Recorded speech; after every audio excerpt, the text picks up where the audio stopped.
Good morning. Good morning. Good morning. We're going to go to Hebrews. Chapter 11.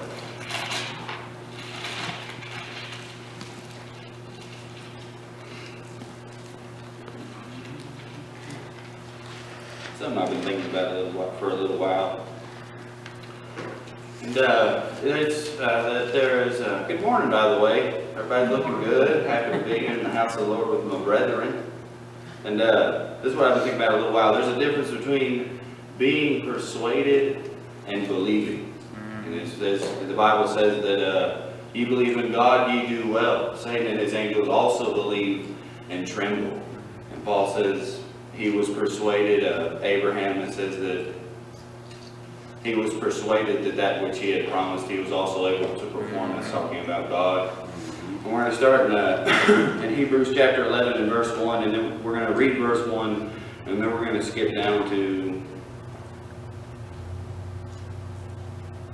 let's go to verse 21. Okay, in Hebrews chapter 11 and verse 1, it says, "Now faith is the substance of things hoped for, the evidence of things not seen." In short, that seeing is in believing, believing is seeing.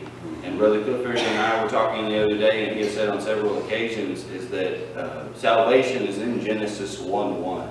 It's because you have to believe that God spoke literally everything into existence. And that is what faith is. It isn't seeing isn't believing, believing is seeing. I've never seen God, neither has any man at any time.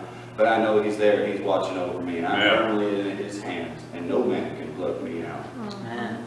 Now we're going to jump down to verse, and then what he's talking about here is he's giving all these examples as a demonstration of faith. And in 17 it says, by faith Abraham, and then in 20 it says, by faith Isaac, and in 21 it says, by faith Jacob, and in 22 it says, and that's where we're going to start.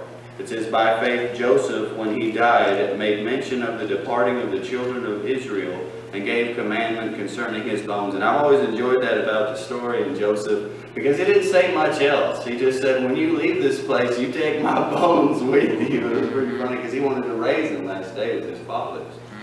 And in verse 26 it says, by faith Moses, when he was born, and hid 3 months of his parents, because he saw that he was a proper child, and they were not afraid of the king's commandment. And that is the power that we have on this earth, fighting spiritual wickedness in high places, is that we don't have to be afraid of any king's commandment. We have to fear God and keep His commandments, which is above anything a man might say. Well, some people say that, well, you have to, what does it say, concerning the law of the land? You have to honor the law of the land. Well, if the law of the land told me I couldn't worship my God, I'd be breaking that law, to be honest with you. That's right.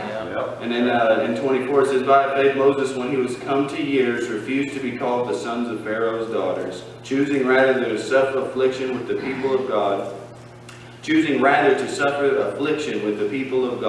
than to enjoy the pleasures of sin for a season. And I share the same thought with my brethren. I'd much rather be here worshiping God with you than anywhere else in the entire world. Amen. And in 26 it says, esteeming reproach of Christ greater riches than the treasures of Egypt, for he had respect unto the recompense of the reward, and I do also. Get me a crown.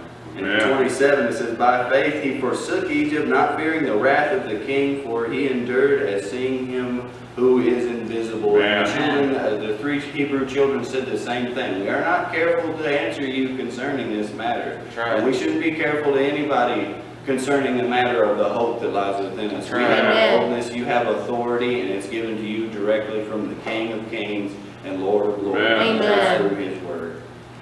And then 27 says, by faith he forsook Egypt, not fearing the wrath of the king. We don't have to be afraid of nobody, for he endured as seeing him who is invisible. Through faith he kept the Passover and the sprinkling of blood, lest he that destroyed the firstborn should touch them. By faith they passed through the Red Sea as by dry land, which the Egyptians, as saying to do, were drowned. And there is a difference between killing and murder. And it says in 31, by faith the harlot Rahab, and I love the story of Joshua and when the walls come tumbling down. And Rahab is a part of that story, because I firmly believe that Rahab, and as an example right now, that Rahab was saved. She heard about them coming across Jordan. She heard when they crossed Jordan, and she reverenced God. And she was like, well, we know who your God is. Yeah. And we know that you're coming to destroy the city. And her only request is that she save her and her house. And this is what he talks about right here. It says, by faith the harlot Rahab perished not with them that believed not, which is the rest of the city, when she had received the spies with peace. And she had 2 spies that were in the city because they were looking around. And in 32, and what shall I say more of the time that failed me to tell you of Gideon and Barak and Samson and Jephthah, of David also, and Samuel, and of the prophets. And there's many more examples that go on through faith, and it's demonstrated. Our faith is demonstrated through literally everything we do, holding reverence and people seeing you walk the walk, not just talk the talk, because talk is cheap. And it says in 33, who through faith subdued kingdoms, wrought righteousness, obtained promises, stopped the mouths of lions, quenched the violence of fire, escaped the edge of the sword, out of weakness were made strong, waxed valiant in fight, turned to flight the armies of the aliens. And it's not talking about from another world, it's talking about from different countries.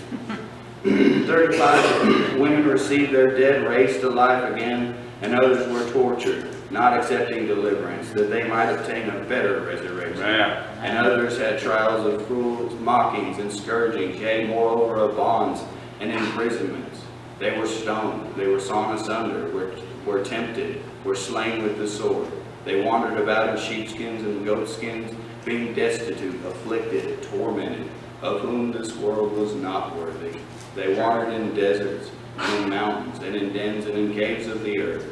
And these all, having obtained a good report through faith. Yes. That is exactly what it is. It's obtaining a good report.